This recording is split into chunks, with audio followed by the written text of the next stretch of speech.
नमस्कार दोस्तों, मैं Rajneesh Sharma Soul Insights platform पे फिर आपके बीच में।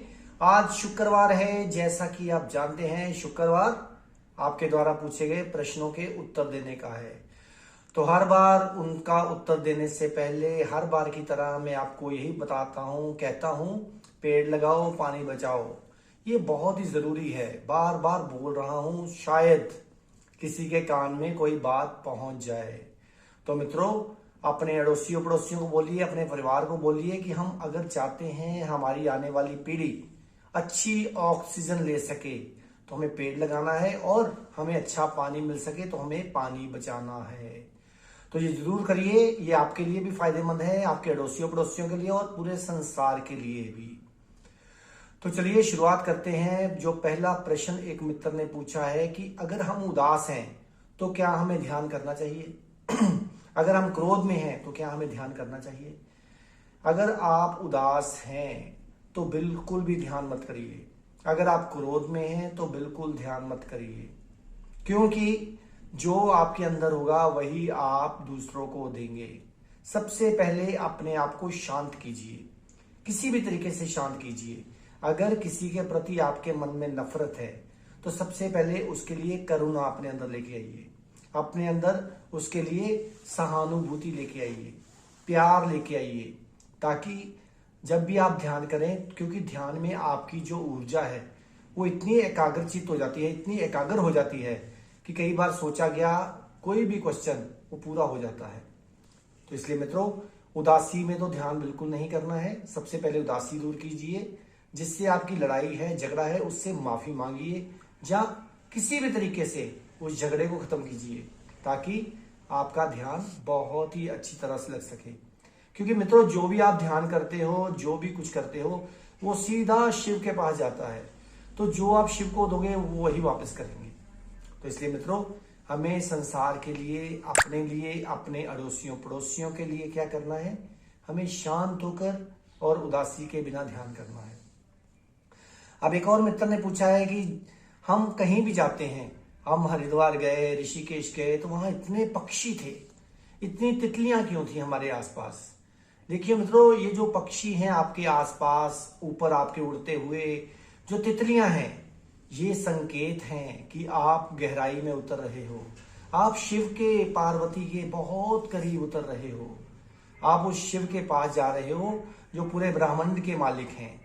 तो ये एक संकेत है, क्योंकि जो तितलियां हैं उनको बहुत जल्दी अनुभूति होती है, जो पक्षी हैं उनको भी बहुत जल्दी अनुभूति होती है मित्रों।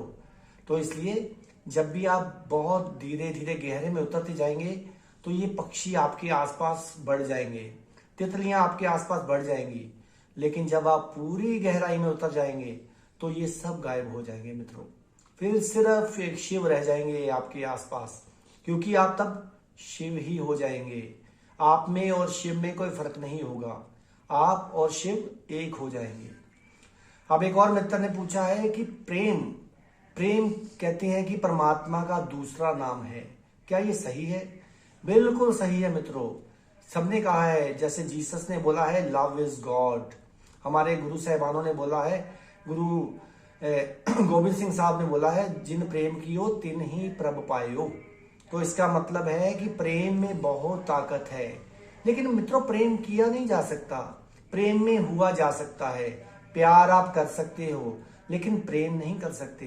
प्रेम में तो हुआ जा सकता है। ध्यान का दूसरा नाम मैं प्रेम भी कहता हूं। जैसे कबीर साहब कहते हैं ना, जहां ड्युअलिटी खत्म हो जाती है, जहां द्वैत खत्म हो जाता है, वही प्रेम होता है। कबीर साहब ने कहा था, प्रेम गली अति सांकरी तामे दोनों समाये। कहने का मतलब, जब आप अपने प्रेमी के साथ एक हो जाते हैं, जैसे शिव भगवान ने मां पार्वती को कहा था अर्धनारीश्वर दिखाकर कि अब तो हम एक हैं। तो जब दोनों एक हो जाते हैं तो तभी प्रेम उतरता है मित्रों। तो प्रेम तो बहुत ही पवित्र चीज है, वो जाहिर नहीं किया जा सकता, ना हम किसी को बता सकते हैं। जो प्रेम करता है वो हमेशा मौन में रहेगा, शांत रहेगा। तो इसलिए मित्रों, प्रेम तो बहुत ही जरूरी है, प्रेम भी अपने आप ही उतरता है। अब एक और मित्र ने पूछा है कि ध्यान के लिए बताइए कि हमें रात को कितने बजे सोना चाहिए? देखो मित्र, हर इंसान को रात के 9 बजे तक सो जाना चाहिए। 9 नहीं तो 10 बजे तक, क्योंकि 10 तो बहुत देर हो जाती है। जितना आप लेट सोएंगे उतना ही आप लेट उठेंगे, और जितना आप लेट सोएंगे मित्रों उतना ही आपका ध्यान भी कम लगेगा, ये भी ध्यान रखना। तो क्यों कहते थे अंग्रेज, early to bed early to rise make a man healthy wealthy and wise. अब देखिए यूरोप में जाके, इंग्लैंड में देखिए, लोग रात को 9 बजे तक सो जाते हैं और सुबह 5 बजे उठ जाते हैं। अगर पक्षी उठ जाते हैं तो आप क्यों नहीं उठ सकते? मैं कईयों को मिला हूं, कई लोगों के घर जाता हूं, कई बार उनको पूछता हूं कि आपकी ईस्ट दिशा किधर है, सूर्य किधर से निकलता है। वो कहते हैं अरे हमने तो कभी सोचा ही नहीं, हमने देखा ही नहीं कभी सूर्य सुबह, क्योंकि हम 10 बजे से पहले, 11 बजे से पहले उठते नहीं है।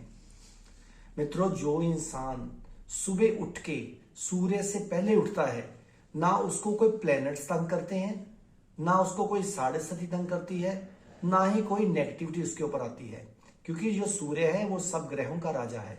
जब आप राजा के आने से पहले खड़े होंगे तो राजा तो खुश ही होगा ना।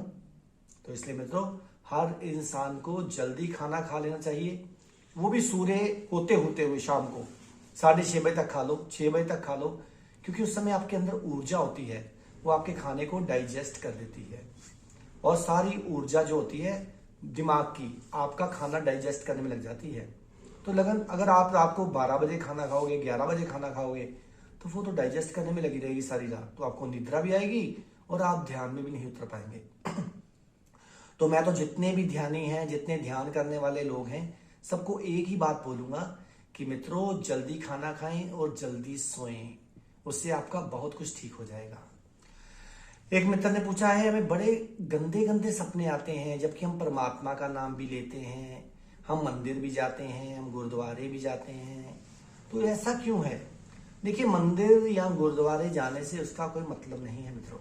जो आपके सपने आते हैं वो आपके सबकॉन्शियस में जो घुसी हुई बातें हैं, जो आपने कभी सोची होंगी किसी के बारे में, वो घुस जाती हैं।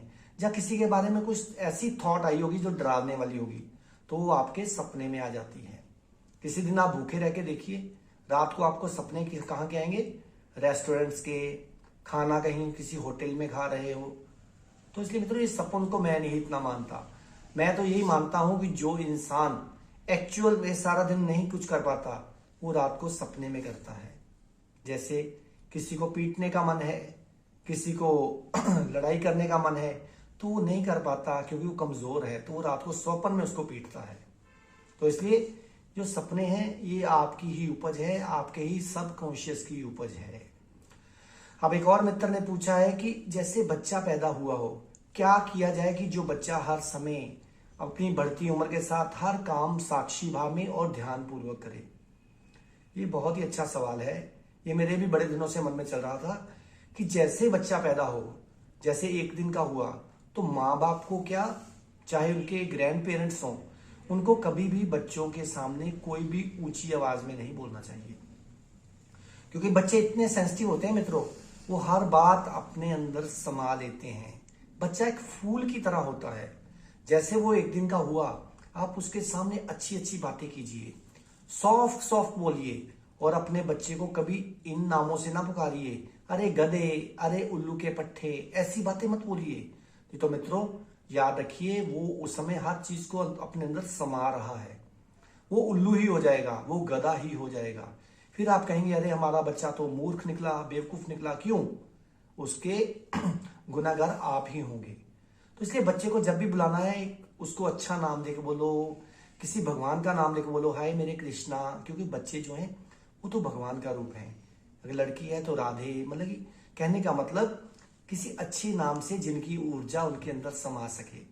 कभी भी उनको नेगेटिव नहीं बोलना है, और कभी मित्रों उनके सामने नॉनवेज या शराब का प्रयोग नहीं करना है, स्मोकिंग का प्रयोग नहीं करना है, कि जो बच्चा है वो 3 साल तक जो भी अब्जॉर्ब करेगा, वो बाद में किसी टाइम पे आके उसी लत में फंसेगा। स्पेशली माँ को चाहिए कि जब भी उसको फीड करे, हमेशा प्योर हार्ट से, प्योर मन से अपने अंदर किसी भी परमात्मा को याद करते हुए करे। उससे क्या होगा, जो बच्चा होगा वो आगे जाके बहुत ग्रो करेगा, बहुत ऊंचाइयों को छुएगा मित्रों, क्योंकि जो बच्चा है वो फूल है। जैसी हम उसको एनर्जी देंगे, जैसा हम उसको ध्यान देंगे, जैसा हम उसको ज्ञान देंगे, वैसा ही वो होगा। आप करके देखिए। किसी भी फूल के पास खड़े हो जाइए, उसके पास गलत गलत गाने बोलिए, ऊंचे ऊंचे गाने बोलिए, तो देखिए फूल मुरझाना शुरू हो जाएगा। अगर उसके पास आप शास्त्रीय संगीत बजाएं, जब बहुत प्रेम पूर्वक गाना बजाएं, तो वो फूल देखना कितना खिलता है।